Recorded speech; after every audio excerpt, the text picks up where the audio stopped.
All right, Kev, that seems to have slowed down now. If you're ready, you can start. Okay, thanks, Chloe, and welcome everybody. My name is Kevin Morgan. I've been asked to chair today's seminar. This is part of the Wizard seminar series, and today's seminar is on the foundational economy of food after COVID, or should I say during COVID, because it's far from over, as we know. We've got a fabulous list of speakers this morning, but before I introduce them, can I just say by way of context that we decided on this theme because food is one of the quintessential sectors of the foundational economy.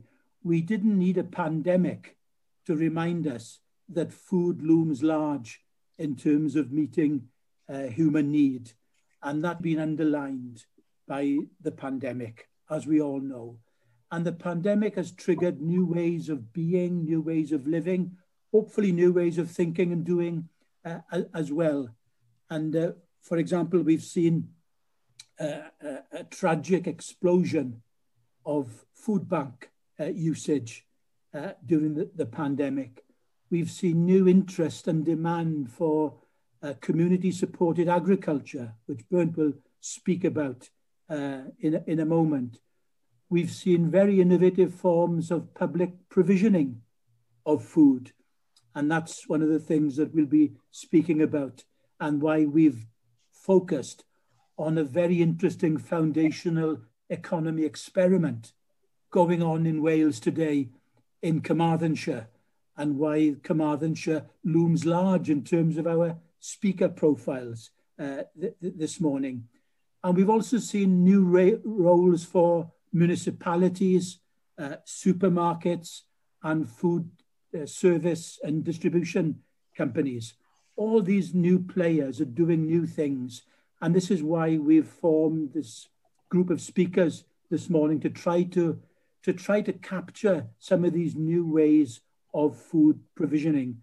And it's all occurring, of course, as we know, in the context of Wales, where we have two major public policy commitments to frame the way we think about food, farming, and environmental integrity. On the one hand, we have our world famous well-being legislation, which is easier said than done, of course. And secondly, we have our net zero commitments. And these two framing devices, well-being on the one side, net zero on the other, help us to frame the way we think about the health and well-being of people and planet together. And that's the context in which our foundational experiment in Carmarthenshire has been proceeding. So anyway, that's enough introduction from me. Let me turn now to our speakers very briefly. We'll start with Bernd. Bernd Bonfort is one of our wizard food researchers who has been specializing, among other things, on community-supported agriculture. Then we turn to Gwyneth Ed and Simon Wright. Gwyneth works for Carmarthenshire County Council. She's also the lead on the Carmarthenshire Public Services Board, which, as you'll know, brings together all the main public service actors in the county. She'll be presenting with Simon Wright. Simon, I can't do justice to Simon's CV. It's too long and too prestigious. But for those of you who don't know Simon, Simon runs the fabulous food emporium, Wright's Food Emporium in Carmarthenshire, which I urge everybody to sample as soon as they can. Sorry for that plug, Simon, but times have been tight in the pandemic, and every plug helps, I think. And then, of course, last but not least, we have Edward Morgan, who has been a major part of the Castell Howell story in terms of food distribution. And Castell Howell is not just a company in Wales, it's actually part of the Welsh food infrastructure because it straddles supply and demand. And we need to think of it in those infrastructural terms, it seems to me, to appreciate its significance as a conduit for Welsh produce. So that's our lineup of speakers today, folks. I hope you'll agree it's a fabulous lineup. And without further ado, each speaker will have up to 15 minutes. And then we'll have time for some Q&A after each one, leaving time right at the end for general discussion and questions. So Bernd, we'll move over to you to discuss CSA. Thank you. All right, thanks a lot, Kevin. Let me see if I can share my screen. Can you see all that? Could I get a nod from someone? Okay, very good. So like I said, thanks a lot. In my input, I'll not only focus on CSA, I will start by introducing the foundational economy in general and talk a little bit about the food system and pandemic impact, and then take that as a transition into discussing socially innovative food alternatives, including CSA. So starting with the foundational economy, to quote Julie, who's here in the audience, it can be defined as the group of heterogeneous activities delivering goods and services which meet essential citizen needs and provide the infrastructure of everyday life. So in that sense, the foundational economy includes things such as housing, health, social care, energy, transport, education, as well as, of course, food. And looking at the foundational economy from, or looking at the economy from a foundational perspective means that it carries certain normative implications in the sense that we consider these reliant systems essential for human survival. So they need to have, they need to generate a certain universal access to, they need to, sorry, I'm being called here. They need to be universally accessible, and they should not be run on the basis of or should not be run exclusively on the basis of market competition, nor should they be unsustainable for the well-being of people and planet. Which applied to food means that we need to ask how our food system can be designed in such a way that gives people access to affordable and healthy food in a way that also ensures good working conditions and that ensures ecologically sustainable production and distribution. At the same time, the foundational economy also needs to be based on active citizenship, by which we mean that people should not be only passive consumers, but should be able to actively decide on and shape how their economy provides these essential goods and services, which for a foundational food system means that it should empower people to be actively involved in ensuring the social and the ecological organization and transformation of the food system. So in order to research it, we really need to look at a multitude of different dimensions, as well as how they interact, from the working conditions and the personal relations across the supply chain to the overall scope and sustainability of economic operations, to questions of ownership and questions of governance as well. Now, as for the UK food system, I do not really have time to give any sort of comprehensive account of the food system, but I will focus on a few pressing issues from, or what I can consider pressing issues from a foundational perspective. So first of all, there is a very strong concentration of income and land in the hands of very large food producers who mainly produce livestock and crop monocultures. So essentially products that are very ecologically taxing. In Wales, we see that the 500 wealthiest farms generate a third of all income, while the essentially 60% least wealthy farms only generate 5%. And in the case of production, and this asymmetry is also institutionally reproduced to the extent that direct farm subsidies are paid on the basis of land size. So those largest and wealthiest farms also receive the highest subsidies. While at the same time, there are, or they have been for the longest time, a small minimum size requirements for farm subsidies, which means that very small ecological producers have been systematically disadvantaged from even getting support.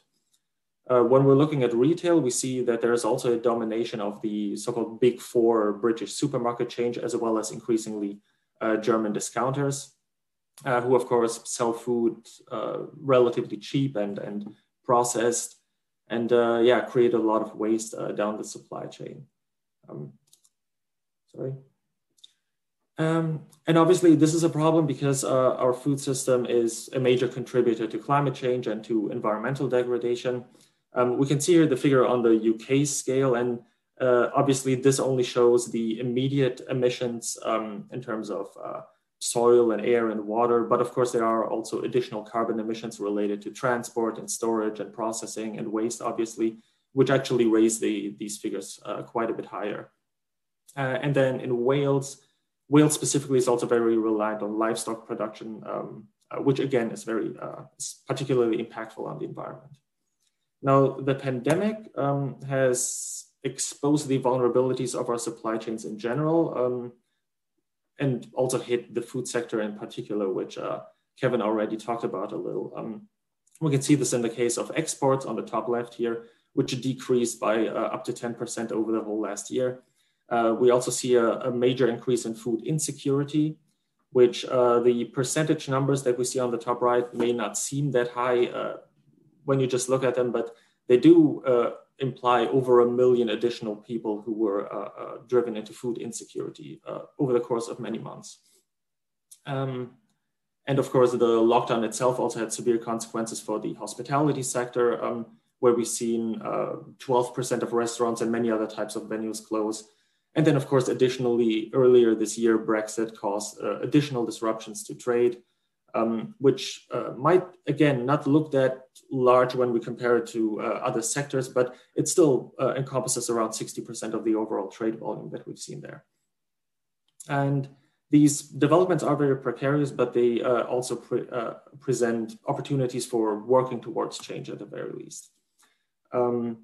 There are currently actually ongoing transitions of agricultural policy across the UK, and in Wales, the government is working on a new agriculture bill that at the very least does phase out area-based subsidies in favor of what it calls sustainable farming scheme, which is intended to support farmers specifically for providing environmental benefits, which also follows the goals and the provisions laid out in the Wellbeing of Future Generations Act. And then, based on some of my talks with ecological producers, it seems that they tend to generally appreciate the overall direction of this, but they are still concerned that that they might not receive sufficient recognition and sufficient access to funding and land, which they had been denied previously. Then additionally, the government is also still supporting socially innovative projects through the Foundational Economy Challenge Fund, which also includes a number of food projects that some of the other speakers will talk about. And then finally, we've also seen a shift in food consumption among households this year and last year, where there has been a massive surge in favor of direct sales via food boxes, as well as community-supported agriculture.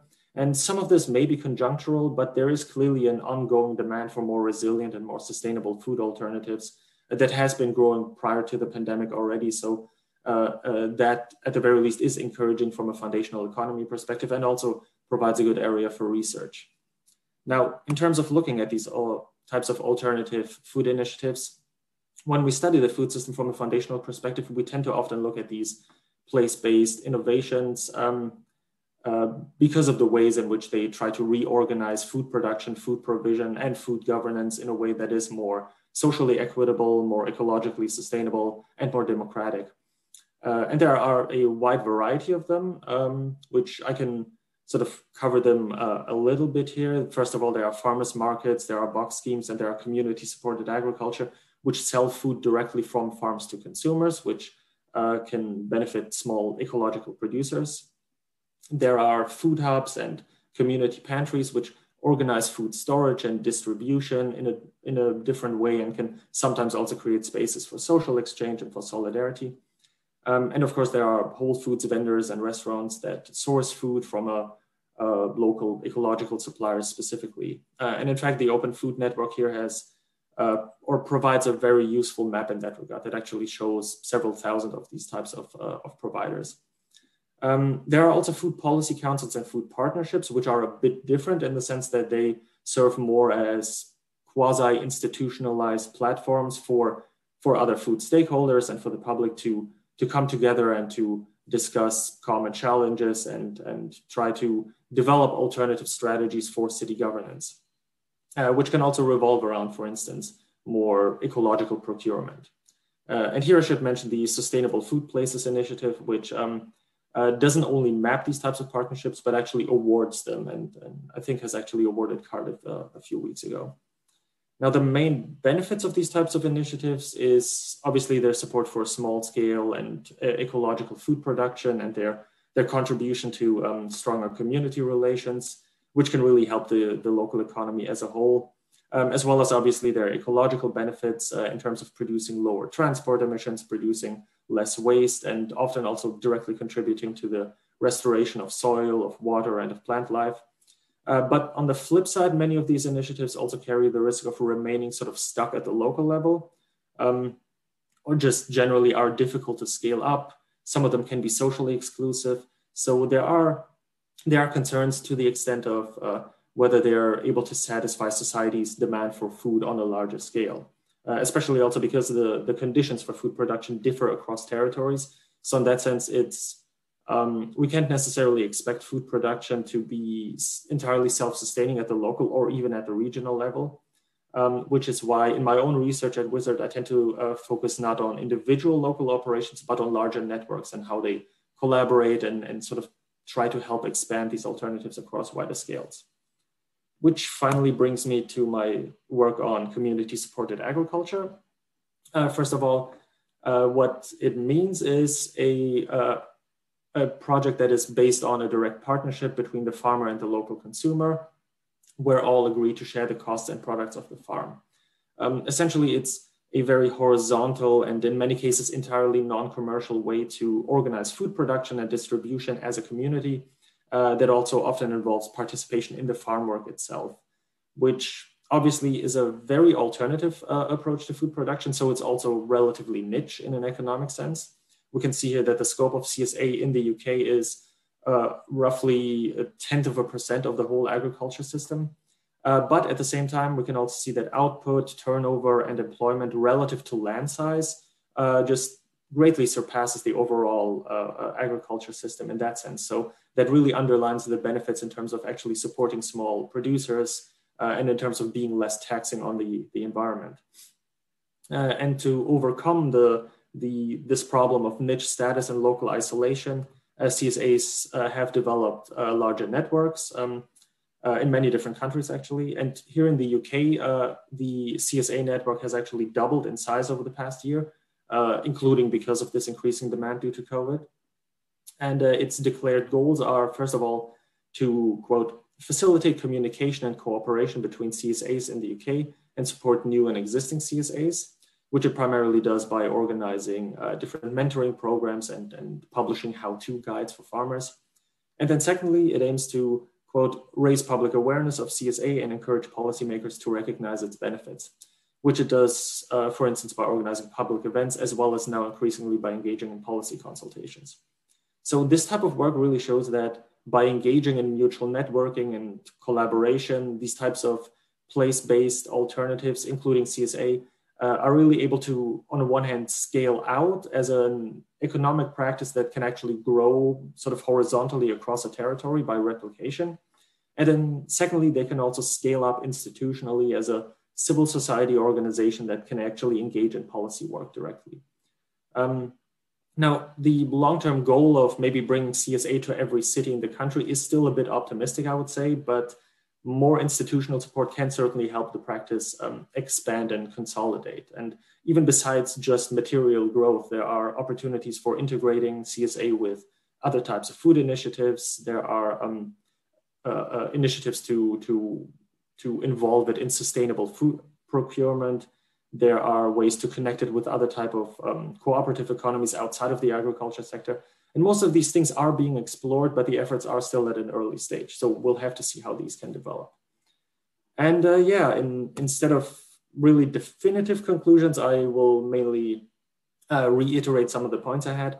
First of all, that these many recent disruptions we've seen to the food supply chain, they have created opportunity, but it's not just an abstract window of opportunity. It's more that they actually increase the momentum of already existing transformative food projects. And then secondly, it's important, again, to keep in mind that these innovations at the local or regional level alone are not sufficient to change our whole food system, but they can definitely provide a crucial point of departure for organizing more sweeping change. And that makes it all the more necessary to build these types of larger networks and alliances, as well as aim for institutional change. And then finally, studying such projects as a researcher from a foundational perspective is very valuable because it allows us to move beyond any sort of traditional view of innovation as being something only driven by economic competition or even by gradual social diffusion, and instead actually being able to emphasize the agency and the transformative strategies that do drive the creation and the promotion of these types of alternatives. And yeah, with that, I'm finished. Thanks a lot. Many thanks, Bernd. Marvelous presentation and on time as well. What more could one ask for? We've got a little time now, folks, for 5 minutes for questions or comments. I'm sorry I can't see everybody's hand, but you can ask your own question. So please unmute yourself and speak up, please. Who's going to kick us off?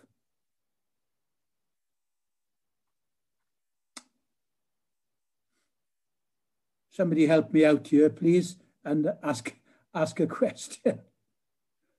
Please, Ian, thank you. Really great presentation, Bernd, and a good start to the session. I was at a session last night where I think I was being very miserable. Kevin told me off for that. But one of the things, we had the partner, Angela Salento from Puglia, who told us about the olive growing disaster there because of a parasite, Zilalia, if I pronounce it properly, is destroying the trees. And what Angela pointed, because it's a huge disaster, not just to that part of Italy, but in Greece and other parts of Europe. But Angela used that as an example as a kind of problem of scaling. Where does scale come into this? So where can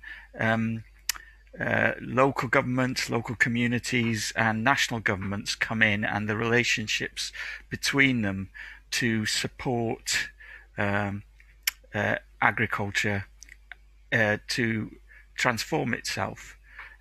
So my question is there a sense that you have that there is a multi-scalar support for community-supported agriculture, or is it a lot of people having to work on the ground using their own initiatives?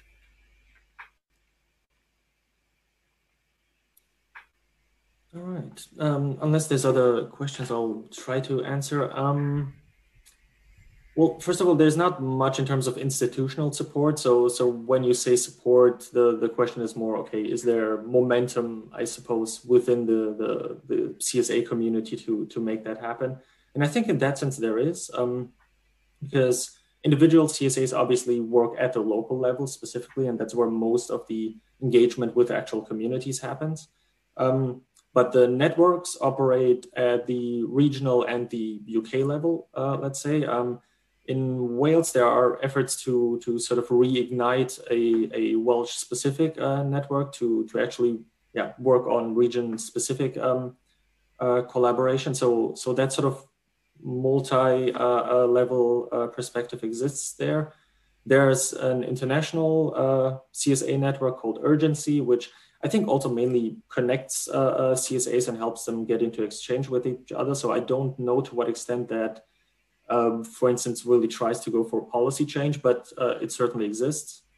There's I think a Mediterranean-specific CSA network whose name escapes me, but I'm sure that would be also very interesting to see how that responds to the crisis that Angelo has described.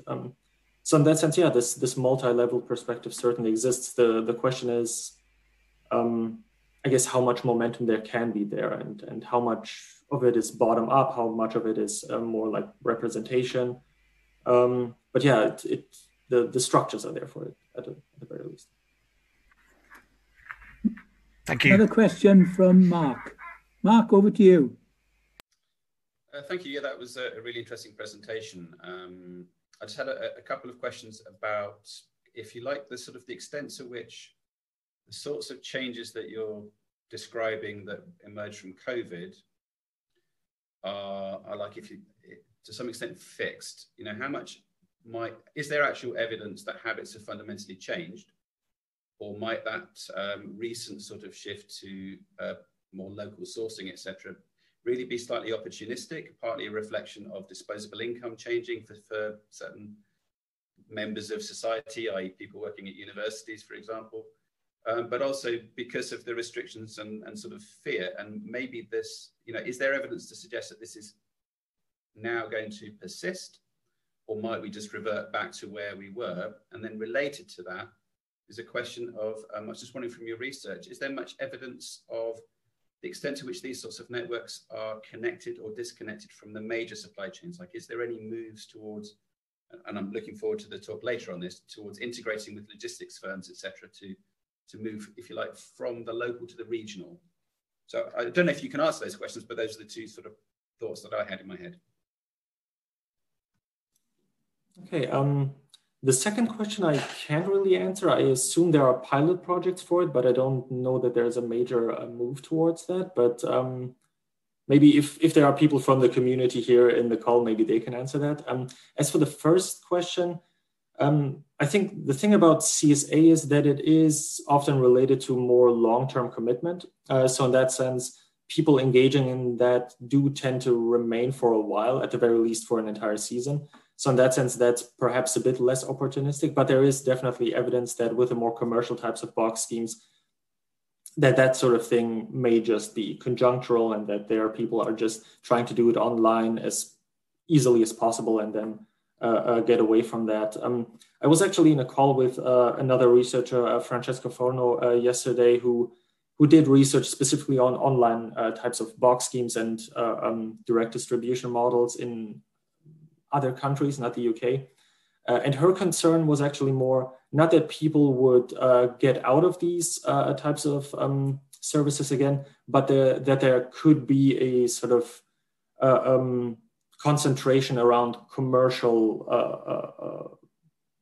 alternatives or a commercial form. Like I think she was framing it like a sort of Amazon of online direct sailors. So she was kind of concerned that sort of thing might happen, and that she was already seeing moves towards that direction. So I think that might actually be even more concerning in that sense.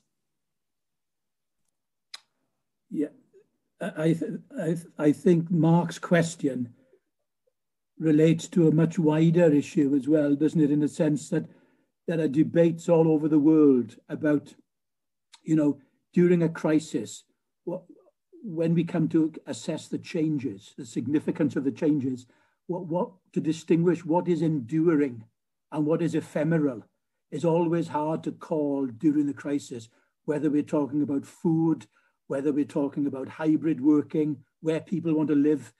It's hard to call it during the crisis. So Mark, your question is very, very well put. Anyway, Bernd, many, many thanks for that introductory presentation. It was excellent. I will come back to some of the issues later. We now move on to the joint presentation from Gwyneth and from Simon. So Gwyneth, I think you're going to kick off. Thank you, Kevin. Diolch am y croeso a'r cyfle I gyfrannu heddi. I'm just going to share my screen. I'm hoping you can all see that now. Good. Okay. So yeah, as I said, thank you for the opportunity for contributing today. So I'm Gwyneth Ayres. I work as a corporate policy and partnership manager with Carmarthenshire County Council. And as Kevin mentioned, I'm also responsible for the Public Services Board in Carmarthenshire. I'll probably caveat my contribution today in saying, you know, we're looking at these issues in Carmarthenshire in terms of potential ways of working in the future. We haven't got all the answers. We recognise that there are opportunities, and we're still working through those opportunities at the moment. But I'm just going to give you some context in terms of why we've been doing this work in Carmarthenshire and what we've done so far, and what we feel maybe the opportunities are going forward. And then I'll hand over to Simon, who's going to give the food supply chain element of our project. So just in terms of what we've been doing in Carmarthenshire, back in 2019, the County Council published a report looking at rural issues facing our county. It looked at a broad range of issues, really, from the economy to education to housing to tourism. But the key thing that came out of that for us really was the recognition that 60% of Carmarthenshire would be considered a rural community, and that might be surprising because we're the fourth largest authority in Wales. But we would still consider ourselves to be 60% rural, and obviously the agricultural sector plays a significant part in our local economy, and is indeed probably the backbone of many of our communities. And if you think about the Wellbeing of Future Generations Act, the agri sector plays a significant part in our kind of cultural, social, economic and environmental well-being in Carmarthenshire. I would say, though, that our agri sector in Carmarthenshire is very traditional in the main, tends to focus on beef, dairy, sheep, very little horticultural production, and there's a reason for that in terms of our landscape probably doesn't support that in the ways that the horticulture might need to be, but that is something that we're keen to try and address and to develop locally in the county. So there's a recognition, I suppose, that Carmarthenshire is already a stronghold in terms of food production and distribution, and I think some of the maps that Bernd showed earlier demonstrates that in terms of the number of operations in Carmarthenshire and West Wales in particular on that map that was showed earlier. When we were doing the work on our rural affairs project, the farming unions were a key stakeholder for us, and one of the things that they were telling us really was that public sector organisations need to be purchasing more of their food produce from local supply chains, and obviously that is something that we're keen to look at. Not as easy as the farming unions might lead us to believe, but obviously something that we're keen to look at and progress and develop. So that is really where kind of some of this initial thinking started, and the council committed with PSB partners to look at opportunities in terms of that public sector procurement side of things. But the other side of that coin then is in terms of better understanding of our local supply chain as well, in terms of what is currently available for us to purchase if we were able to shift our procurement arrangements. I should also add, I'm not a procurement officer, I'm a policy officer within the County Council, so it is kind of a dual role between myself and our procurement team, but also with the other public sector organisations working in Carmarthenshire. So there are a number of kind of strategic drivers for us to take us down this route, really, in terms of, the economic recovery from the pandemic. Foundational economy is central to us in Carmarthenshire as part of that economic recovery, and how we can support our local businesses and communities in that recovery. There's a big focus in our recovery plans on localism and the foundational economy, and how the County Council and other public sector partners can support that recovery. Brexit, probably don't need to mention that in any more detail to any of you, but that is kind of a key issue in terms of the agri sector. As Bernd mentioned earlier, significant changes coming through for the agri sector, and opportunities potentially in terms of that local provision. The Wellbeing of Future Generations Act offers an opportunity for us in Wales. The kind of embedding that act in our approach is going to be key, especially in terms of that social value and community wealth elements that we want to embed and introduce. That gives us an opportunity. And then the net carbon zero agenda, key for us as public bodies, and how we work with our local communities. So based on kind of that provision, collaboration for us with our local public sector bodies is key, and having that economy of scale across the public sector in terms of an approach is something that we're keen to look at developing. So I think it's fair to say that the Public Services Board in Carmarthenshire, and I assume that everybody understands what a Public Services Board is. If not, I'm happy to take any questions on that later on. But the Public Services Board in Carmarthenshire had recognised, the role it could play in terms of economic development and through public procurement. It was a key objective in our local wellbeing plan, and we had started to look at opportunities prior to the foundational economy project actually starting in Carmarthenshire. We'd done some work in terms of mapping demand from public sector bodies, and then starting to look at local supply chain against that. And I think there's a recognition early doors really that there's a gap in terms of supply and demand in our local economy, which is something that we need to try and resolve. If we look at the key partners that are involved in the work in Carmarthenshire, the Council, Health Board, Coleg Sir and University of Wales Trinity St David's, on average we spend about £5 million annually on food produce for our organisations, so it's not an insignificant amount for our local economy. Edward is on the call. Most of our contracts are with Castell Tawel currently, key employer for us in Carmarthenshire as well. Great that they're a Carmarthenshire-based company. So that is something that we're keen to kind of look at in terms of working with companies like Castell Tawel in terms of that local supply chain as well.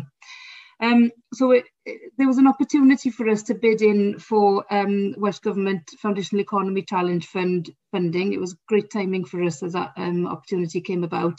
And it just enabled us to give a bit more specific support to progress and develop this whole agenda. And through that, we were able to engage with Simon Wright and Alex Cook in terms of mapping that food supply chain and opportunities going forward, which Simon will refer to in a bit. So in terms of, the initial findings of our work, I think there's a recognition that there are opportunities for innovation.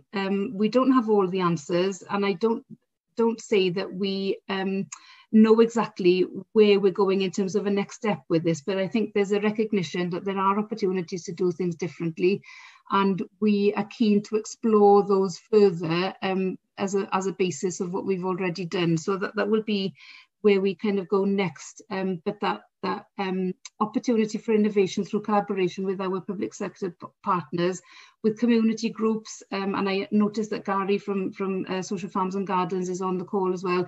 That is a key development for us in terms of not just the agri sector, but in terms of producers locally, and how we can create collaboration within that sector to fulfill demand gaps that we've currently got in terms of opportunities in the future. So I think in terms of from the procurement perspective, I think, as I said, there's an opportunity for change. I think there's a recognition for us as public bodies in terms of that shift from a cost-based model to more of a social-based model, something that we're keen to develop and look at in more detail. In terms of, we recognise that sometimes this may cost us more, but if we're looking at this in terms of a whole life costing model, the return into our local economy could be worth it in terms of that investment. So I think there is a recognition that, thinking in terms of a public sector procurement approach is shifting, and policy is supporting that at the moment as well. In terms of the Wellbeing of Future Generations Act, there's quite a shift in terms of public procurement policy directive as well at the national level. So in terms of our next steps really is that although the project, the Foundational Economy project that we had been working on, funding came to an end at the end of March, I think what we've recognised is that there is an opportunity. We're progressing those internal discussions in terms of public procurement, working with a range of stakeholders on that discussion, but also in terms of the supply chain side of things, in terms of future areas of development. And at that point, I'm going to hand over to Simon, who's going to lead you through the work that we've been doing on that side of things. Oh, thanks, Gwyneth. Yeah, and thanks, Bernd. It's really, it's been fascinating so far. Gwyneth, I need to thank you also for, you're going to be the person who I say, next slide, please, to. Next slide, please. Yeah, it's been so I've been working on this with Commandantship Council for the last year, really. But to be honest, I mean, the engagement over this debate and these issues has been, you know, as everyone here will know, ongoing for some time. It does feel like we're in a different place. I find this discussion about where we are, what's going to stick and what isn't, fascinating. I would say that my overall sense of things at the moment is that, you know, we are, as with so many other things in public life at the moment, at a crossroads. But for once, I would actually say that we are at least looking in the right direction. So the question now is, you know, do we progress down that road, and do we meet some of the challenges that we know lie ahead? The public plate, why does it matter? Well, you know, Gwyneth sort of talked about the scale and power of public spending in relation to food. But it's you know, we mustn't overstate this either. £5 million spent on food by the members of the Public Service Board in Carmarthenshire. It's not insubstantial, but it's not enough to revolutionise everything. You can't change things overnight. Nevertheless, it can be a huge catalyst. And I think that what we found in the work that we've done over the last year is that a change in the thrust of public spending locally in terms of the public plate could make an enormous difference. In fact, I go as far as to say it's an essential plank if we are going to change the food system. And obviously, you know, what we're trying to do here is we're spending public money. Why not spend it in a way that works harder for us? And, you know, there are a number of ways, and some of which have already been talked about in the foundational economy, but we can make that happen. Next slide, please, Gwyneth. So what are those ways? Well, some of them have been mentioned already. I think it's really important that we get this vision together, because a lot of this is going to rely on enthusiasm and dynamism and people actually wanting to get off their behinds and change things. And that in turn relies on us believing that we can actually change things, and that there's some kind of vision of a better food system that doesn't leave us in the position that we are now in relation to food inequality, public health, and the environment.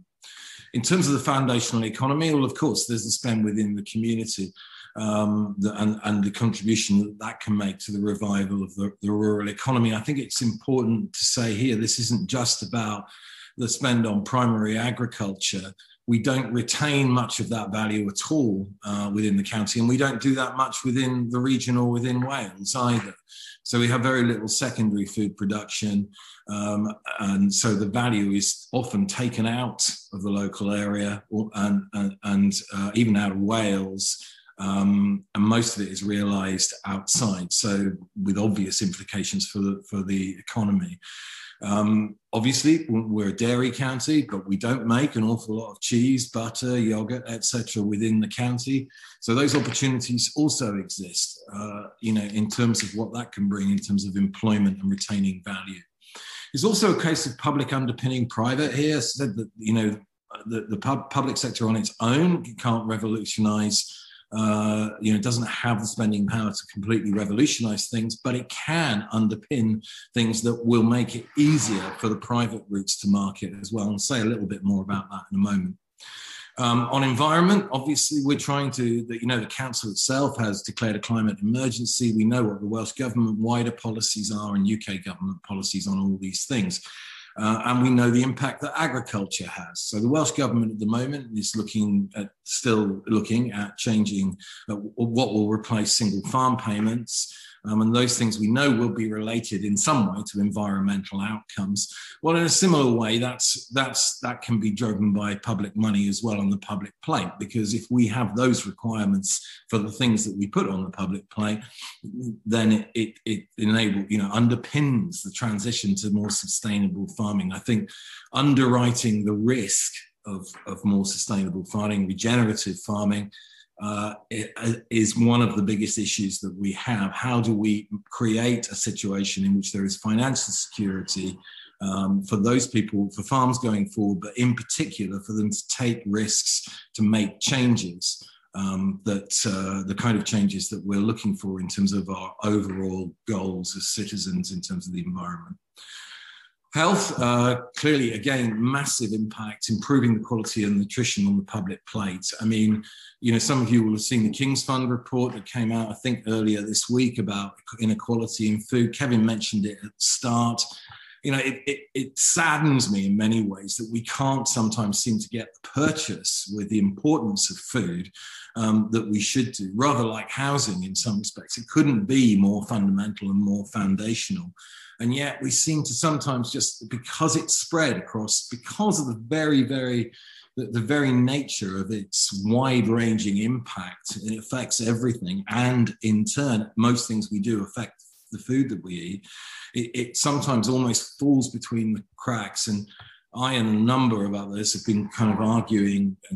Gary's here from Social Farms and Garden, incredibly dynamic organisation, do lots of good work. Gary mentioned in the chat earlier that there is a lot of push to, the need for an overarching food and farming policy. And I guess that's something in a small way that, we're trying to drive in Carmarthenshire and South West Wales. Next slide, Gwyneth, please. So what do we need to do to achieve these things? Well, Gwyneth already talked about building real value into the procurement process. It seems ridiculous. We seem to have a huge problem with the short term and the long term here. If we take just health as the example, for instance, we can say there's three main drivers: health, environment, and the foundational economy. But if you just take, let's take education, for example. Health is a good one, actually. Health is probably the best one. If we don't seem to be able to equate what we do now and what we spend now with the long-term consequences. So the enormous bills that we already have for diet-related disease in Wales, and the forecasts for those are even more frightening going forward. And yet, that equation of investing now to deal with those problems further down the line just doesn't seem to, be able to affect the way in which we spend now. So that is absolutely crucial, the way in which we build value into the procurement process. We also know that this is a discussion that's been going on worldwide in procurement for years. It's more acute now, and there's more interest in it, and there's lots of initiatives going on, some of which have already been mentioned here. So we need to work on those and find the best ways of doing that, but also I think it has to be a system in which develops over time. Then there's the supply gap. So, we can say great things about, we'd love to buy local, we're going to buy local, but actually the supply isn't there at the moment. For the reasons we've already talked about in terms of the emphasis on primary production and processing being outside of the county and the region. There's also a massive deficit on the horticultural side, which has also been mentioned. The tradition of recent years, it's important to point out, the tradition of recent years has been dairy and meat production, but historically we've produced an awful lot more in South West Wales, and there are people down here doing it now that show it can be done. And of course, one of the things about, you kind of look at this and it's disappointing when you go through the figures and you see how little is spent locally when you drill down beyond distribution, which is very important. Councillor Howell, very, very important to the local economy here. When you drill down, you see how little is actually produced primarily and in secondary production here. But of course, that's all an opportunity too. So, we can look at that both ways. And the opportunity provides us with a tool to be a catalyst for change in the food system. And that's what we need to be doing now in terms of growing local supply. So the gap is enormous at the moment. And it's also a gap that is, we identify it now as being, 5 million or whatever, but that's based on current menus and patterns of purchasing as well. And an awful lot of work needs to go on with those in order to kind of, menus aren't generally seasonal, they're not geared towards local supply, et cetera, et cetera. And then establishing partnership and cooperation, absolutely crucial, because I feel like this has to be a joint vision. We've already talked. One of the, I'm sure others have experienced this. One of the great sides of COVID in terms of meeting like this. You know, we do get zoomed out and teamed out and all that kind of thing, but the actual scale of collaboration has increased in my mind over the last 12 months because we've been brought together much more easily rather than, you know, trying to organize a physical meeting in Llandrindod Wells. You know, so the level of communication and networking is improving hugely. But I do feel that this can't be a top-down exercise. It has to come from the bottom up. There are real barriers that we need to overcome, and we can only establish those with joint vision, partnership, and cooperation. Next slide, Gwyneth. So what would be, you know, a blueprint for success, I think, in the approach that we're taking here? We've looked at lots of other examples across the UK, and also in Europe. And we had particular conversations with Copenhagen, not the most obvious necessarily example for Carmarthenshire to follow, but it has been instructional in terms of process. I mean, Copenhagen's achievement is that from the early 2000s, they decided that they were going to put organic food on the public plate, and they went from 5% to nearly 90% in a sort of just around about a 10-year period, which was a huge achievement. And it's noticeable about that and other successful approaches in Europe that they have had the nerve and the ambition to set down those kind of targets and then work to them. And I think it's really, really important that we lock in the ambition in that way.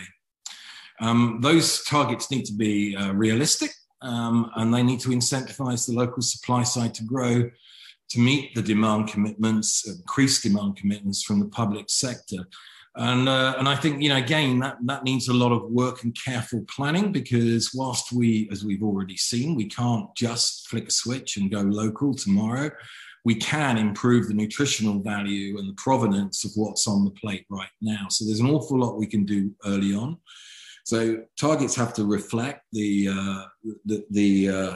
reality of the situation, but they also need to be drive ambition as well. In that context, we need, you know, we've got work to do on defining the meaning of words like local, burnt, referred to this, and sustainable, regenerative, nutritional value, all the things that we need to work on, those metrics, those outcomes that we need to be able to quantify if we're able to track our success in this area. What do we mean by those things? And again, it's those strong partnerships with farmers, growers, and secondary food producers, so that we can synchronize that demand with supply and design stable frameworks of contracts and pricing to facilitate growth. Now, that is really, really crucial. When you look at some of the best examples of this in Europe, where, you know, cooperatives have grown in relatively short periods of time, the stabilization of pricing, the financial security to invest is an absolutely crucial factor in those projects' success. The parallel developments of route to market in the wider economy, I mentioned this earlier, you know, in terms of it's not just the public sector, it's the private sector. For years, we've talked about the supply chain, the need for more cooperation, shared distribution systems. Well, this can be primed by the public sector. Edward will talk a little bit more about distribution, but we're going to need people to come together to fulfill public contracts, and the way that they come together can form the same platform and foundation for reaching private sector markets as well as public sector. Next one, Gwyneth. I think I'm okay for time. Yeah. So where do we start? Well, we've already started. I feel like we've made, you know, I think it's one of those things, and I think a lot of people involved would recognize this, is that, you know, as you start to dig, it just gets bigger and bigger and bigger. So I feel like we've done more than skim the surface. We've put some partnerships in place. We've done an awful lot of work on finding out where we are now. What we need to be doing is planning the road ahead. And in doing that, I think one of the biggest challenges that we have is breaking down the barrier. In breaking down the barriers that we all know are ahead of us, is building belief. One of perhaps the biggest, the biggest challenge that we have is cynicism, and some of that cynicism is built on is well founded, and it's based on the failure or the short-term success of previous projects. Again, that's been talked about today already. We need to be working together to build a joint vision, and it needs to involve all stakeholders so that we can see, see where it is we want to get to and work to get there. And build the belief that we can actually do that. I think in our discussions with both suppliers, procurement officials, distributors to a degree, that's been the first thing that we've had to talk about all the time. Yeah, we've heard all this before. Why is this different?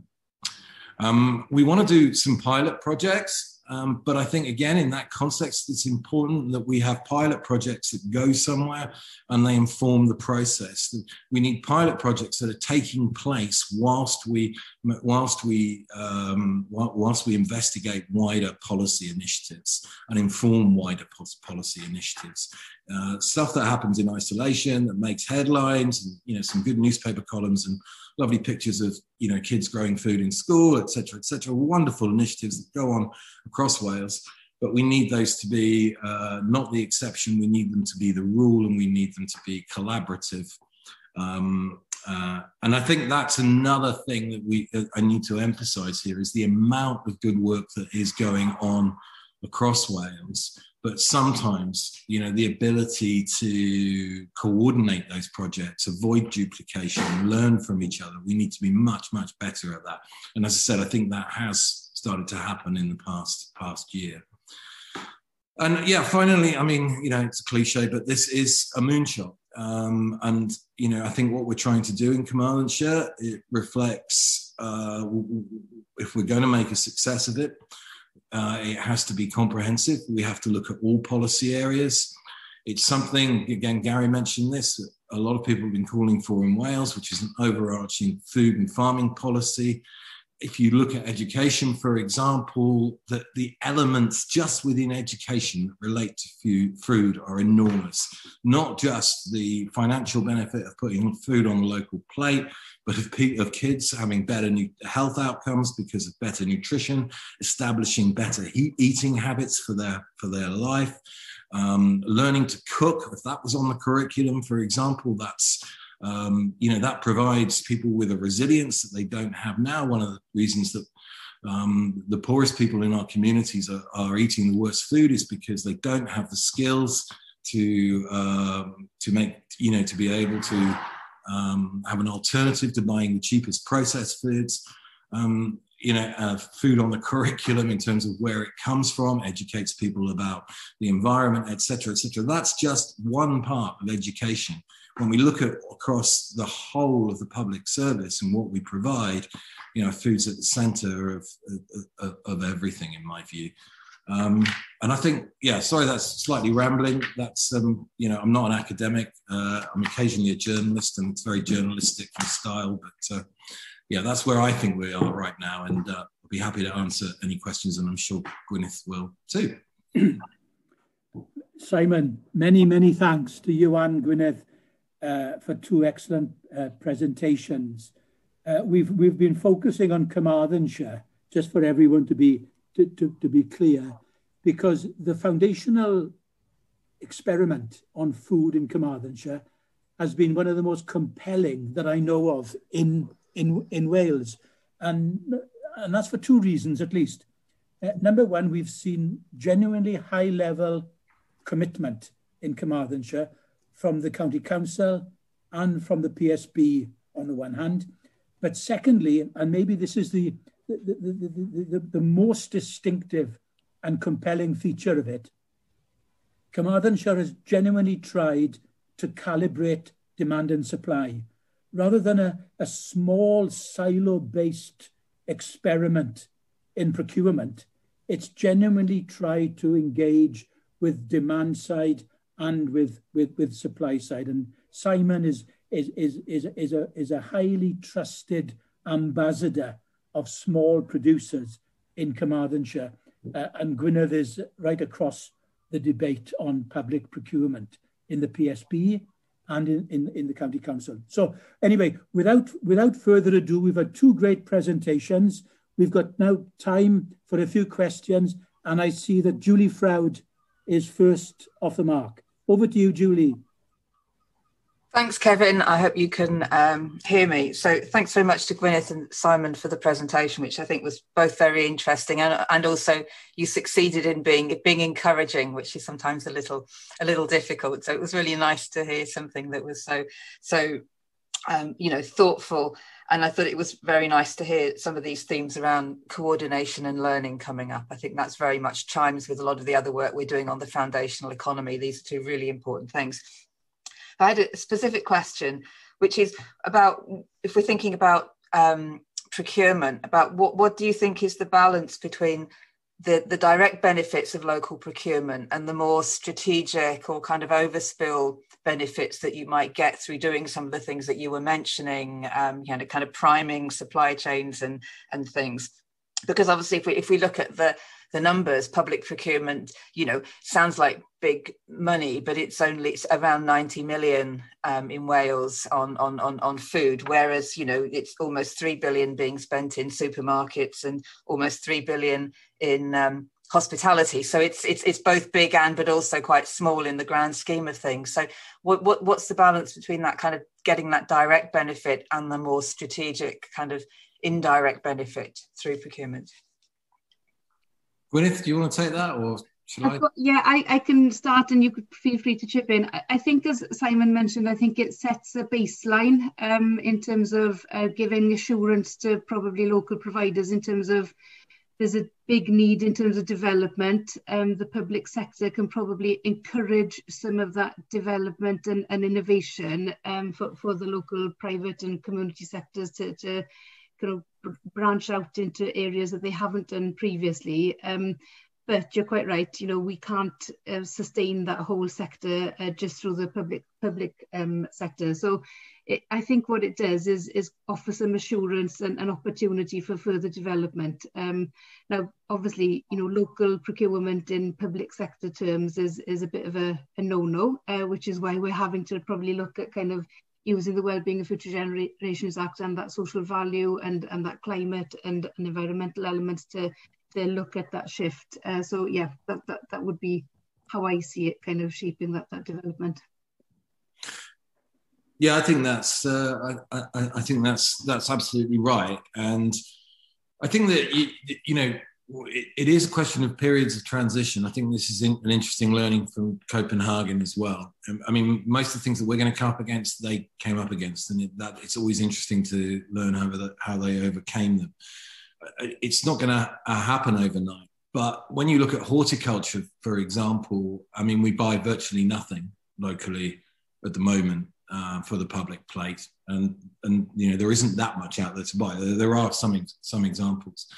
But the gap is enormous. I think something like, if we were to supply the public plate, even with its current demand in Carmarthenshire, we'd have to increase the output of horticulture by 10 times.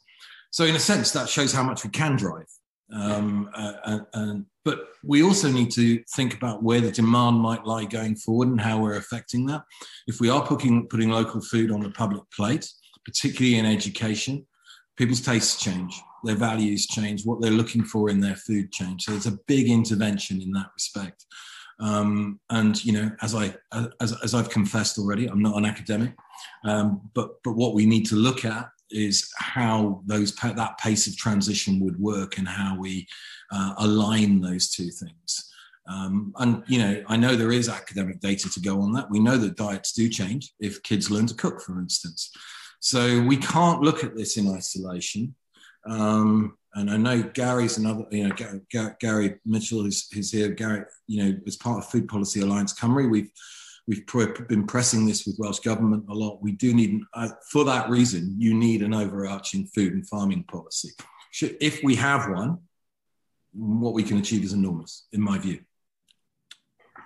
Okay, thanks, Simon and Gwyneth. We've got a few questions lining up, so we'll run through them quite quickly then. Mike Woods, Mike, over to you. Thanks, Kevin. Thank you to Gwyneth and to Simon for those presentations. I want to pick up particularly one of the things which Simon mentioned in your presentation, where you talked about the weakness of food processing capacity in Wales. And this is something we've also picked up through research we've been doing, and it seems to me one of the neglected elements when we talk about the food sector and the food economy in Wales. And when we're talking about retaining value, we've put a lot of emphasis on local food systems and the marketing side and getting those things across. But we haven't, really talked about processing capacities. And again, we know there are challenges there, particularly startup scaling it, and some of the larger food processors in Wales are quite heavily reliant on migrant labour, and there's obviously challenges around that now. So I've got two related questions, and probably primarily to Simon. The first is, what can be done by Welsh Government or by local authorities to try to stimulate and build that food processing capacity in Wales? And secondly, thinking about future-proofing that investment. And we are aware of wider societal trends, the increase in plant-based diets. Further down the line, we might have laboratory-produced meat and things coming through. Now, there's a lot of resistance to those kind of ideas in the agri-food sector in Wales because of the traditional dominance of livestock farming. But given some of the vulnerabilities in that sector now, if we are going to be investing in food processing more, what potential is there to try to again, future-proof the sector by thinking about some of those emerging and developing areas? Yeah, I think in terms of what can be done, I mean, we need to enable the cooperation and collaboration between suppliers as well. There has to be some planning. That planning that takes place should involve those suppliers. So we don't have those networks very firmly formed at the moment. And I think that's something that we've been doing during this project in Carmarthenshire. And we need to solidify those and have a structure where we can look at it from the ground up. Collaboration is clearly joint processing is a possibility, branding, joint packaging, all these things can be achieved. And I think that they need to be looked into in the context of economic renewal at the moment as well, when we're deciding what to bid for in terms of these structural funds that are coming down. Some of them straight from UK government. That's a moot point, but it's money nevertheless.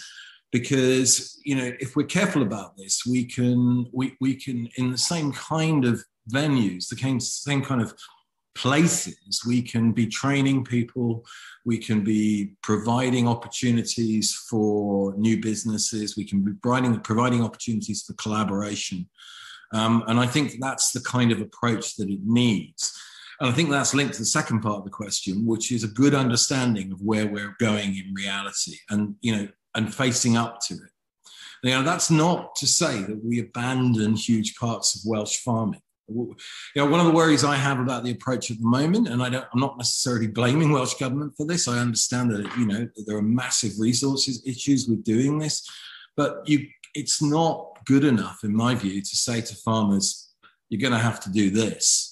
But there needs to be an accompanying vision of where we're going as a food and farming nation. Now, I think that's entirely achievable. I think that we can, in Wales, can set the pace. And we can gain an awful lot from doing that. But we have to be ambitious enough to look at the whole picture, because little bits and pieces just won't do the trick. So, and obviously the overall context in the future, in how we decide to eat, how people are going to eat, and in relation to meat and dairy in particular, that's a crucial part of the picture. So we need to be looking at that and being realistic about where we're going. I mean, there's crazy stuff. I mean, we're a lamb producing nation. The public plate doesn't consume it. On average, 60-70% of what's bought for the public plate is chicken or turkey. And it certainly doesn't come from Wales. So, there are some short-term things that we can be doing during, as we transition. It needs a lot of planning, but, to me, the way I look at this is we've definitely got enough talent in Wales. We have enough people working on this academically.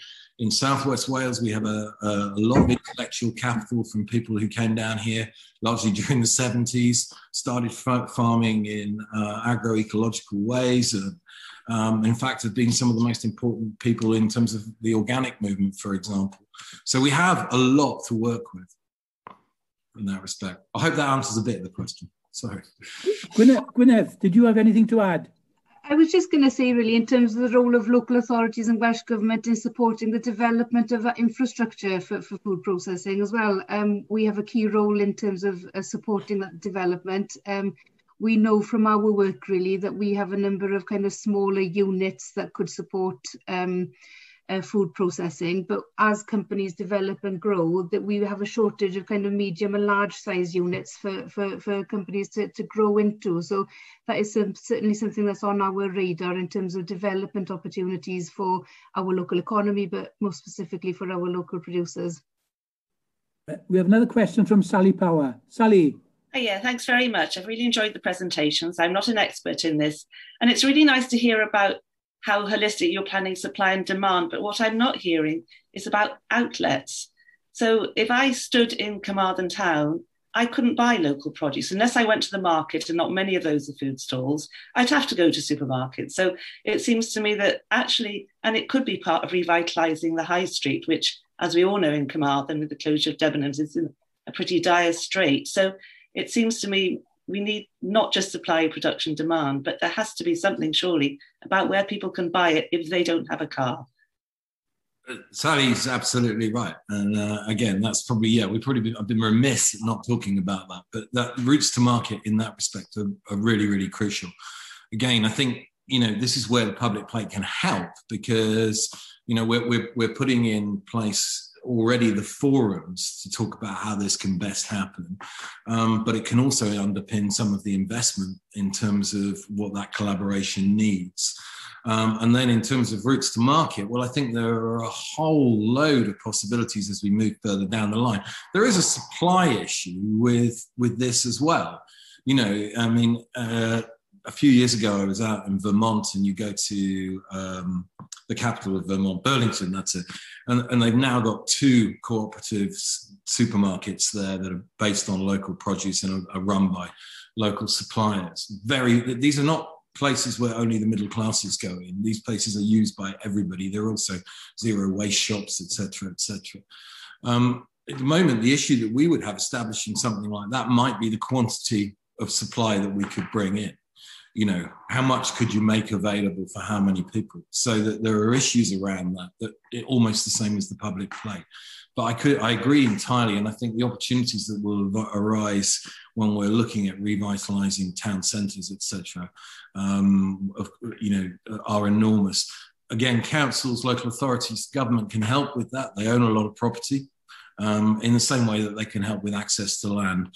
I would say that on the work that we've been doing for Carmarthenshire, me and Alex Cook, who've been doing our bit, we've made a lot of recommendations, which we've put into Gwyneth. So that's gone into the kind of mix there. And we look forward to be discussing those over the next few weeks and seeing what the steps forward are going to be. But yeah, I think, Sally, that's absolutely crucial. Gwyneth, I wonder, are you able to say anything about Carmarthenshire's community renewal bids in terms of high street redevelopment, and how this might link up to answer Sally's question? I don't have the specific details in terms of bids that have gone in, because that's only just closed last week or the week before, I think, isn't it? But I know that food kind of is front and centre of a few of the applications, and town centre renewal obviously is key for us. Those of you who know Carmarthen well, the loss of Debenhams in the town centre is vital for us in terms of, developing that as an opportunity for redevelopment of some kind. So that will be something that we'll be definitely looking at. And I will mention maybe another piece of work that Miller Research have been doing for ourselves, Ceredigion and Pembrokeshire, looking at local food distribution models. They've just reported back to the 3 counties on that work. There are, again, opportunities in terms of that local supply for local consumption, as well as the kind of public procurement opportunities. So that we recognise that is a key area for development, and there's an opportunity in terms of the tourism sector for us in West Wales as well on that front, in terms of, we have a large number of visitors coming into the area, giving a kind of hamper offer for visitors as they arrive in accommodation would be something that we're keen to look at developing. So there's a number of developments on that front that we're keen to progress. Okay, we've got two final questions. I know our time scale is short somewhat, but we've got to go with it, and we've still got plenty of time for everyone. We've got a question from Gary and a question from Shia. Gary, do you want to kick off? Yeah, morning all. Great to see many of you here. Thanks for the interesting sort of, let's say, the background to a lot of the work that's going on. It's good to see it in figures. It's good to really hear it from people that are really passionate about it. And I guess I was just going to pick up on a couple of points, and Simon's laid many of them out. I think we know that the transition period from where we are currently to where we want to be is going to be quite a long process. And I know people are talking around a sort of 20-year shift to get to the point where we really want to be, but we haven't yet quite mapped that end point, and that's what's quite critical. And then we can put all of those support processes in place and almost delay some of those concerns, the barriers that we get from, let's say, ministers or people funding, let's say, the Foundation Economy Challenge Fund stuff, really short time frames, a year, 2 years at best for some of these projects. And we were expected, those that were helping deliver them, to really change processes and change practices and really shift thinking. But you can't do that in 2 years when the system has been sort of against you for the last 30, 40 years. And that's what we're talking about. So we need to get people to understand that this is a long-term gain. We need to put plans in place. We need to have an overarching strategy. And then we really need to bring in all of these pilots. We need to coordinate them. As both Simon and Gwyneth have said, there's loads going on, and Bernd in your presentation. There is a lot of activity out there, but it's not always coordinated. It's not always showcased to where it needs to get. So I think that's quite critical. And just picking up on Julie's point, really, I think you're right, Julie. In the global terms of who's buying food, public procurement isn't small fry, but it's not as big as the supermarkets. But actually, if we can get to the position that Gwyneth sort of hinted to, that if we can change the bottom line price perception on food, actually we bring in a whole host of additional benefits. We start to see environmental improvements, which are massively needed in Wales. We've all seen the State of Nature report. We're all seeing the biodiversity sort of emergency being declared, as well as the climate emergency. Our species are really struggling in Wales, and a big shift towards agroecological farming could really improve that. But also you get jobs creation, particularly through horticulture. Just out of 10 of the last CSAs that we surveyed in Wales, each of those is employing 1.5 full-time equivalent full-time members of staff. You don't see that on farms these days. A farm is struggling to employ one sole person. Most of it is contracted in. You get the farmer, the owner, doing the best they can and taking a small wage out of it if they really can. But actually, we've got to remember that they're subsidised in that system, whereas almost all of our CSAs fall underneath that subsistence. So they're earning their own money, and they're employing and paying a wage and contributing to the wider economy. But also, we're starting to see the health benefits of better produced food being researched now and evidenced. And I think that's some of those additional benefits. If we can shift some of the public purse into better food systems, we start to see other things emerge that aren't focused around price quite so much. But I think we've all hinted to it that there's a huge gap in there in terms of what the demand could be and who's producing it at the moment. We know the pretty scary figures of what is being produced out there in Wales, and we've got to help and assist our farming community to make that shift as well. We can't expect it to be all ground up, small community, micro scale producers. And then you're right, those of you that commented, we've got to make sure all the other barriers are removed, the processing, the storage, the distribution models are coordinated. So I think we're in this for the long haul, but I think that's positive. It's a positive shift forward, and I'm generally quite excited about where Wales is at the moment. And I'm just going to give, I know there's a couple on the call, but Caerphilly is another good local authority that's been actually doing stuff around food procurement for a long time and really trying to work out how they can get better stuff into their public plate meals and where it comes from, and really mapping how it's done. But it's sort of on that micro scale, if you like. So we need to start sharing that further, wider, looking at it in greater detail, and hopefully from that piece of work as well, we get further ahead quicker, because that's where we really need to be. Thank you. Thanks, Gary. I mean, your comment about time scales and the long haul, are very well made, because as Simon Wright mentioned earlier, you know, Welsh Government published its first public procurement report back in 2000. So we've been 21 years, we've been talking about the potential of public procurement. And I think it's a sobering thought to remind ourselves, we are where we are today, but we've been talking about it for 21 years. Let's hope we achieve more in the next 21 years. On that sobering thought, Shia, the last question, and then we'll move on to Edward, please. Well, thanks, Kevin. I don't know if mine's a question or a bit of a maybe reflection / plea that picks up on the point Simon's made already.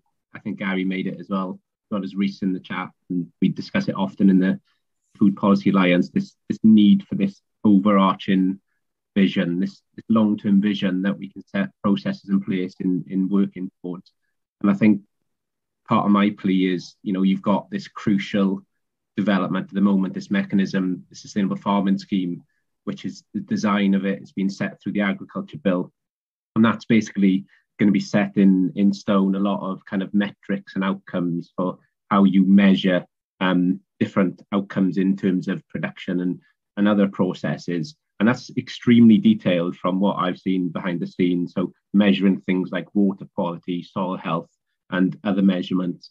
And then on the other end of the spectrum, as you said, Simon, in the kind of procurement side of it, is this real ambition by Carmarthenshire and others to embed value in the public procurement process around things like health and ecological value and so on. But what I'm not hearing at the moment is join up across the system. So truly embedding some of those measurements that would sit in the Sustainable Farming Scheme for how you design things like ecological value, and then essentially employing the same metrics within that procurement framework.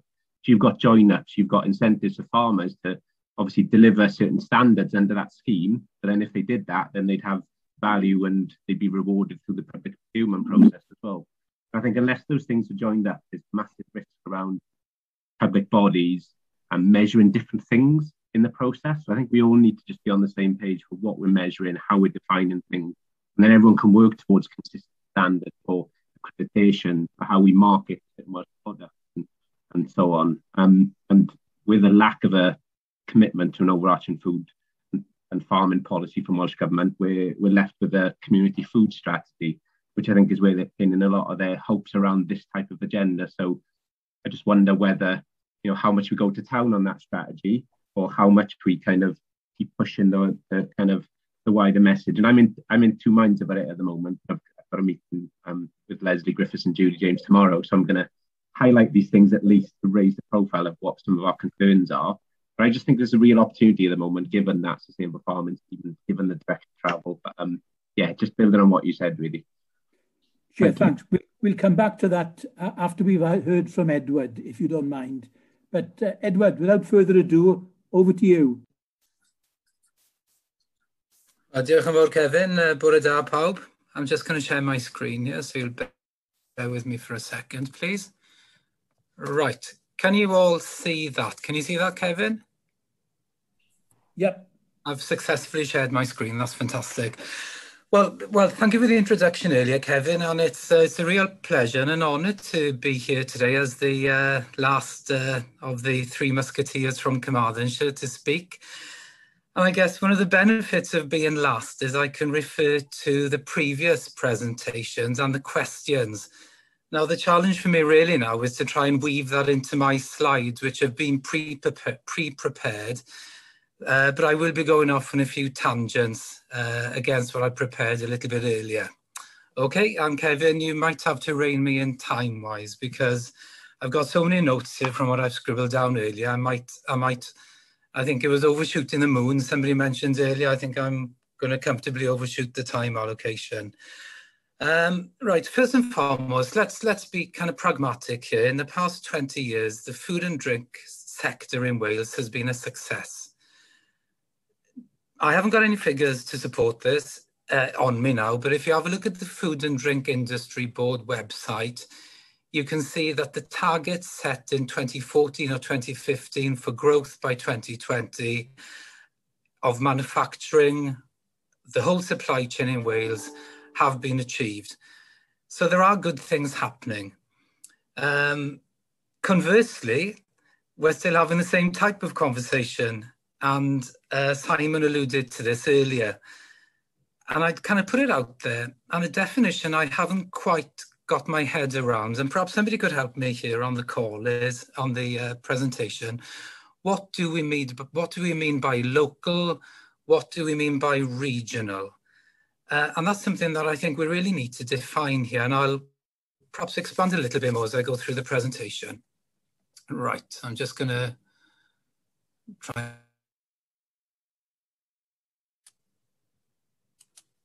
Sorry, you'll have to excuse me a sec.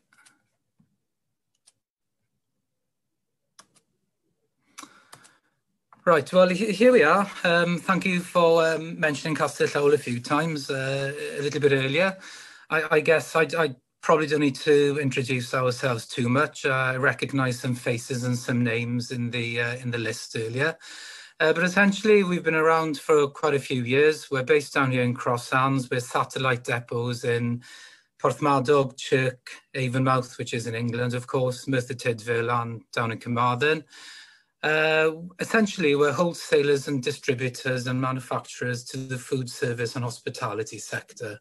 We don't really do a great deal with retailers. We dabbled in it a few years ago with Asda, but it wasn't for us, so we're sticking to what we know.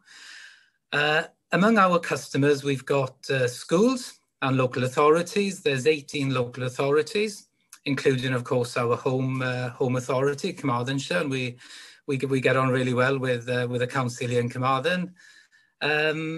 We supply something to every NHS hospital in Wales, the majority of the food. And of course, we've got the private sector, restaurants, cafes, pubs, that kind of thing, Stadia, when they reopen eventually. And we employ around 550 people here in Cross Sands. It was a little bit more, but of course, the effects of COVID have depleted the workforce. But it is quite well documented that people like ourselves are looking for lorry drivers, people to work in warehouses, and there's a big shout out there for anybody who knows chefs or front of house people who go and work with our customers. So if there's anybody in the call today who wants employment within our supply chain or more, then by all means get in touch and I can point you in the right direction. So that's who we are. Right, insofar as regional supply, now, golly, you know, what is the definition of local and the definition of regional? And it is quite subjective. I'm sure there are proper definitions, but for me, I go for a regional. We're looking at a pan Wales because the truth is we're only a small country, and even though the roads aren't great going up to North Wales, it isn't that far away, isn't it, compared to some of our larger neighbours in Europe. So in 2019, pre-COVID, we purchased around £30 million of goods and services from regional suppliers. So that's around £20 million worth in food, and the rest came in servicing the refrigeration, the lorries, electricians, capital investments here. And I guess because our roots are in agriculture, Brian and Martin and Catherine, they used to be farmers, and that's how I got to know them, through the Young Farmers movement here in Carmarthenshire. And there's quite a few of us on the senior team who are involved in the rural side of the business. Still quite active, working with young farmers, Eisteddfodau, that kind of thing. So we do our best to promote the Welshness of the business and our Welsh range. We've got a Welsh catalogue, and we do try and work as hard as we can with our supply chain in terms of backhaul from factory gate to depot, and that reduces food miles and it takes cost out of the business. And, pardon me, and it kind of aligns us closer to our suppliers.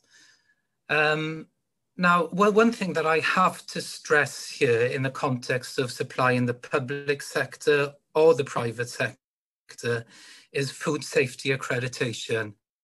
And, you know, there go we by the grace of God. There's so many things that can go wrong, but we do our utmost to ensure that the safety of the product in our supply chain is not compromised. So consequently, we've got a team in the technical department. We run supplier audits, and suppliers ideally would be accredited to BRC standard, which is a high standard. and then a variant of which is SALSA, Safe and Local Supplier Accreditation. And I can't stress enough how important it is to manage allergens and intolerances in the supply chain, because wherever it comes from, we don't want to make anybody ill. And you remember a couple of years ago, horrific, a young girl passed away by eating something as innocent as sesame seeds on a meal she had from, was it Pret-a-Manger or Starbucks? I think it was Pret-a-Manger. So that is our baseline of any supplier wanting to enter our supply chain. And it should be everybody's baseline. Our customers expect it. Some customers are very explicit when it comes to looking at the allergens. I know it's a requirement, and others take it for granted that it's been managed by the supply chain further upstream. Okay, so that's quite a key point from our point of view there. Right, I'm just going to go off on a slight tangent here, because when it comes to kind of local and regional, and I think this is kind of where we do need to really be pragmatic about things. Within Wales, we do have a relatively strong manufacturing base on food, but not all of it is deemed local. Now, Welsh beef, Welsh lamb, puffin potatoes from Pembrokeshire, that can be, it's an easy connection to make, isn't it? You see the cattle, the sheep, the dairy, the beef animals out in the fields, you see them growing potatoes and carrots down in Pembrokeshire. It's a very easy link to make. Now, things then which are synonymous with Wales, something like a Welsh cake, yep, it's easy to see the connection there, even though anybody who's made a Welsh cake, the majority of the ingredients, they're not from Wales. But there's other suppliers within Wales, manufacturers, and this always kind of brings a smile to my face. We make pot noodles in Wales. We make wagon wheels in Wales, over in Newport and over in Crumlin, I think the pot noodles are made. But I haven't seen any local restaurant saying we have local food here because we've got pot noodles on the menu. So the perception of local food is very different, even though you could argue that the pot noodle factory and the wagon wheel factory further east from where we are contribute more to the economy than lots of our kind of SME businesses. But that arguably is a different conversation, isn't it? So that's kind of where we fit. Now, and under the context of today, where we are looking to see how what stems from Welsh Government, A, whether we agree with it or otherwise, it's coming our way, what does it mean for us as a business? And but by and large, we broadly agree with it all. It's well-meaning. We're involved in various consultation groups, mainly through the Food and Drink Board. But when it came to the foundational economy, which we agree with wholeheartedly, of course we do, we're a part of it, so why wouldn't we agree with it?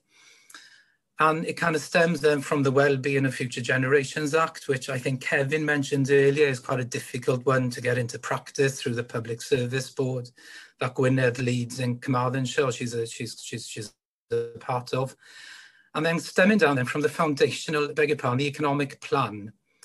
So we know the Welsh food sector in Wales is deemed a priority, and recent figures employs 170,000 individuals with a combined sales of 17.3 billion.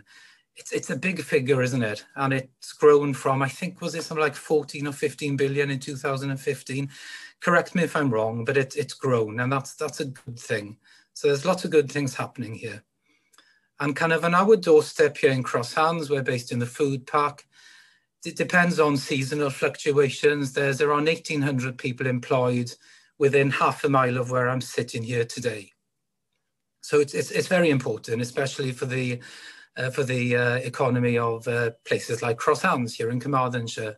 And of course, to do that, we need a variety of skills. Now, and this is kind of where I see whatever ambitions we have for local, regional, whether it's growing more horticulture or producing more pot noodles, the skills have to be in place there, because that ambition has got to be fulfilled by people who have the nous and the need, and they want to grow their business. And I'll reflect back, and this is kind of where I'm coming from when it comes to local manufacturing. I mentioned earlier that we supplied 18 local authorities within Wales. Now, of course, every local authority wants to buy locally. However, let's look at the practicalities here. If the 18 wanted to buy yoghurt, which was produced within their local authority, do we have the yoghurt suppliers there? Well, we don't. Secondly, could we? Possibly. Do we have 18 people who want to start yoghurt factories? I don't know. And then thirdly, from the suppliers whom we buy yoghurt from, they're quite well-known brands, one in Aberystwyth and one in North Wales. Well, essentially, are we going to cannibalise their business? Are we going to cannibalise their trade? They've invested a lot of money in their brands and their technical and so on and so forth. But by having more regional manufacturers, even though we do need some, I think we need to take it in more of a pan-Wales look to say, well, okay, we can do this regionally, but how is that going to affect the person up there in North Wales? And no different. Some of the larger companies that we have in Carmarthenshire and other parts of Wales, well, they've worked hard to grow their businesses. So I feel that really needs to be taken into consideration.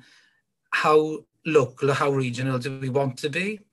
And then cost is critical here. Are we diluting economies of scale? Are we having challenges then with staffing? Because each one of those 18 would need probably a technical manager. We work closely with Cardiff Met University, as many on the call do as well. Do they have 18 people to go into 18 local authorities multiplied by however many people? So it is having a look to see how can we get this to work. And is that supply chain with the existing yoghurt suppliers, is it broken or can it be improved upon? So, and that's kind of critical. And I'm afraid I haven't got an answer. I'll just put it out there for consideration. Right, I'll go on to the next slide here. So I'll touch on this now. So meeting the 4 criteria, beg your pardon, of the economic plan. And we as a company believe in that something for something approach, whether it's with private sector or public sector, but we'll have a look at public sector here.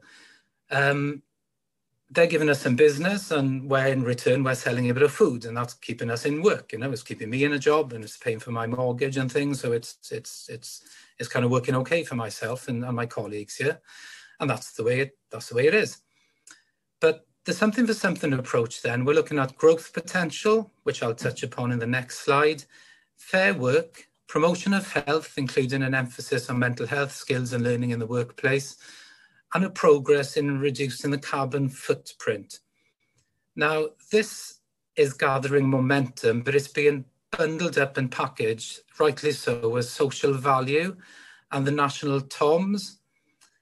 So there's 5 themes, and I'm not sure how many of you have seen the spreadsheet. This from the social value portal. There's a lot going on there, and it's written in very tiny font, but there's a lot going on. There's around 135 criteria which we could, or our supply chain could be a part of. But nonetheless, we feel it is kind of a good framework, and it kind of encompasses what should be happening in a supply chain. And I mentioned it's all there: fair work, paying people a decent wage, but also that focus on reducing a carbon footprint and the environmental footprint. And we haven't got it right yet in the supply chain, but I'd challenge anybody to find a supply chain who has got it right. But I think collaboratively, and we've spoken about the collaboration throughout this morning, it has to be done in collaboration. So there are kind of intermediaries out there who can help businesses such as ourselves get things in place to demonstrate social value. Business in the community being one of them, who we're members of, the social value portal, and an accreditation that many food suppliers in Wales may have heard of, but they will hear of it more in the future. It's something called B Corp approval. Now, that in itself that's a 2-hour presentation in itself, but I'll just leave it there. B Corp, social value and business in the community. Perhaps we can come back and perhaps look at those in a bit more detail afterwards. Right, but in the context of COVID, we were looking at growth as one of the key drivers of the economic plan. So unsurprisingly, our growth has decreased by 27%. Well, our sales have decreased by 27% in the last full financial year. No surprises, places shut. We couldn't sell anything, and that's just the truth of it. Now, the retailers showed growth because people weren't going out, they were buying in the retailers, and that's fine, that's just the way it is. We did reach out through our cash and carry and open that up to the public to try and mitigate. But essentially, the less we're selling, the less we're buying locally or regionally. However, during the COVID pandemic, there were, I'll just show this. This is a graph on purchases from 28 Welsh-based food suppliers. Now you'll see the dates. The first bar graph there, the first bar is the 1st of April to the 30th of June 2019 compared to the same time frame last year. Purchases went down from 5.6 million to 1.8. Now the next time frame is the 1st of June to the 13th of August. And that's when the sector started to open up. You can see it 4.8 down to 2.4. And then the 13th of July to the 13th of August, 2019 compared to 2020. And that's when the sector started to open up a little again. So I've chosen to compare I've chosen to compare periods that they were shut down and things opened. So as things started to open, from the 13th of July to the 13th of August 2019, sales were 1 million, or purchases were 1 million, and last year there were 800,000. So you can see the gap is narrowing. It's quite simple. As places opened, we're buying more, and we're buying more from regional people. But within all of that, and this is where the public sector really played their part, especially for us as Castell Llawel, and we've gone on record to thank local authorities for the support they showed to us, and not only to us, is to our supply chain. And this is something I think it would be prudent to put in a plan, because nobody wants to see another pandemic. But if it does happen again, it might be COVID 2025 or something, and let's really hope it doesn't. But this is kind of where we need a plan, I feel, that the public sector does support the Welsh manufacturers. And there's quite a few examples of last year where it happened. And without bogging you down with too many figures, some local authorities, Carmarthen should be in one of them, Ceredigion, Cardiff, Caerphilly. There's so many examples of good practice, which could have happened a bit sooner, but all of this took us all by a little bit of surprise.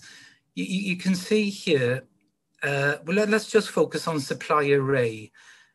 Their sales to the public sector in 2019, between the 1st of April and the 19th of August, £9,614. The same timescale last year, £867,000. So you can see there's been a massive growth there, and so on and so forth, down to supplier A, B, C, D, and so on and so forth. Now, that predominantly came from the public sector feeding vulnerable people. It's quite sad, really, that it had to happen, but it just, as was mentioned a little bit earlier by Simon, this is the state. This is a reflection of what's happening out there. So the public sector during that time period really supported the Welsh supply chain through actively asking in the food we're supplying, and we as Castell Llawel, we put packs together as well, and other public sector customers put their own packs together. They're saying, give us as much Welsh as you think you can give us. That's practical. So the first supplier A, they, a word which I hadn't really heard of much before in this context, they pivoted their business, and they looked to supply ready meals for the public sector to distribute to people who are deemed vulnerable, and shielding and that kind of thing. 3 more minutes, Edward. Oh, 3, right, okay. So that's just an example of how that public sector can work. Right, I'm just going to skip through a couple of slides then. So we will look how the post-COVID kitchen, in terms of all of our customers, public sector included, what's going to happen in kitchens? Is there going to be less scratch cooking? Are people going to rely on more pre-cooked meals coming in to finish off, because of a staff shortage, and secondly, social distancing? So how is that going to look? And I really need to share this with you, Kevin, if I may. I'm going to jump across, and it was mentioned a little bit earlier on in terms of the challenges faced by procurement and the supply chain, but I just want to use this to demonstrate my point, if I may.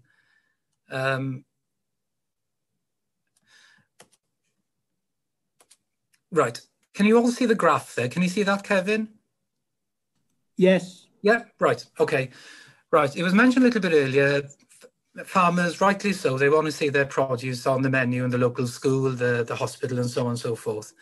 But take it from me, it isn't that straightforward, even though it should be simple, but it isn't. And these are prices. Now, with public sector procurement, this is where flexibility can be introduced. This is the price of lamb, okay? You'll see the green line is 2021, the red line is 2019, and the blue line is 2020. So you can see there the volatility on the prices of lamb. And I've been in this situation myself, trying to give 6 to 12 month fixed pricing on lamb, beef. And that's why chicken lends itself quite nicely to public procurement, because the volatility isn't there. And again, chicken, dare I say, is a bit more universally recognized. Children eat chicken, it's a bit blander. How many children like lamb? I'm not too sure. But I'm looking at this now. I've been in this situation myself, and we're still in this situation, trying to navigate our way, what our price is going to look like for the next 12 months on lamb and beef. And when we're looking at this graph, if somebody can help me try and forecast what prices lamb are going to be next March, then please, I'll give you a job now. Because if you've got that crystal ball that works, then it's worth a fortune. So this is the challenge. So I would say, when you see historically prices of lamb dip in September, October, that's possibly where we can be a bit more creative in public sector procurement. Now, we could be putting meat to one side to freeze. It could be teaming up with a manufacturer to make tons and tons of shepherd's pie, which will see us through when the prices increase in Jan, Feb, March. And that might in itself support lamb prices when they historically dip. So there's a lot of conversation there, and I think it's a very difficult position for somebody who's controlling the public sector purse strings to say, yes, I'll pay you £4 a kilo for lamb, £10 a kilo for lamb in March, but then again, I'll change it all and I'll be paying you a little bit less in September, because people need to plan menus, they need to plan margins in menus, and there's a lot of resource that could go into flexible pricing, but that's kind of a challenge that I'd put out there. So that's kind of one reason why, in terms of risk and managing the risk, and I've had numerous sleepless nights seeing that graph go up, thinking, oh my word, what kind of price have I put in? When the graph comes down, I can sleep easier. But when the graph comes down, it's not great for farmers, of course. So there's the challenges. And Simon mentioned earlier, stabilization of pricing. I think in the context of Copenhagen, I was writing notes, Simon, and apologies if I didn't get it all. But if we can get some kind of stabilization or some kind of mechanism, then transparency and that kind of pricing and supply chain would I feel, go a long way to give us confidence and just to manage that risk a little bit more. And I guess with that, I'll have to draw it to an end. Kevin, thank you for giving me a prompt. And I'll draw my bit to an end, but I'll gratefully accept questions or perhaps even speak to you again on another forum. Okay, well, diolch am gwrando, and I'm sure there'll be a few questions coming my way. Diolch. Edward, many thanks for that. This is a field which is barely understood, it seems to me, in the public mind, and especially among procurement managers, where we don't often get a chance to get these insights about the problems of planning posed by price variability and such like. So many thanks for that excellent presentation, Edward, and for being so frank about figures and dates and data that's often treated confidentially. So we've got five or 6 minutes, folks, for some questions to Edward or comments more generally. So who's going to kick us off?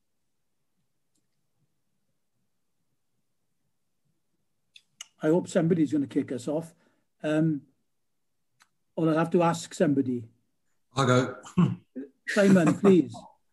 Yeah, I just wanted to respond to a couple of things that Edward said, and a couple of points on price stability in particular.